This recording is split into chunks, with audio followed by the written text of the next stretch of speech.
இன்னைக்கான வீடியோவில் நம்ம என்ன பார்க்க போகிறோம் அப்படின்னா numbers names in Hindi to Tamil தாங்க இந்த வீடியோவில் பார்க்க போகிறோம். வாங்க வீடியோக்குள்ளார போகலாம். Topic name numbers names in Hindi to தமிழ்ங்க. நம்பர்ஸ் நேம்க்கு ஹிந்தியில் என்ன சொல்லுவாங்க அப்படின்னா கின்தி அப்படின்னு சொல்லுவாங்கங்க. இது வந்து கின்திக்கான தமிழ் ப்ரொனவுன்சியேஷனுங்க.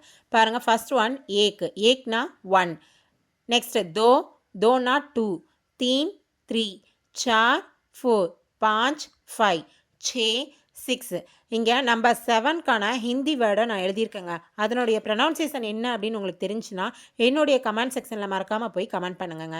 நெக்ஸ்ட் ஒன் ஆட்னா 8, நெக்ஸ்ட் நவுனா 9, நெக்ஸ்ட் தஸ்னா 10, 11 11, 12 12, 13 14, 14, 15 15. இது எல்லாமே வந்து நம்பர்ஸ் நேம் இருக்கு இல்லையா, அதுக்கான ஹிந்தி வேர்ட்ஸை தாங்க இங்கே நான் போட்டிருக்கேன். என்னுடைய வீடியோஸ் எல்லாம் உங்களுக்கு யூஸ்ஃபுல்லாக இருக்குது, பிடிச்சிருக்கு அப்படின்னு நினச்சிங்கன்னா என்னுடைய வீடியோஸ்க்கு லைக், ஷேர் அண்டு சப்ஸ்கிரைப் பண்ணுங்கள். மறக்காமல் போய் கமெண்ட்டும் பண்ணுங்கள். ஓகேங்களா? தேங்க்யூ.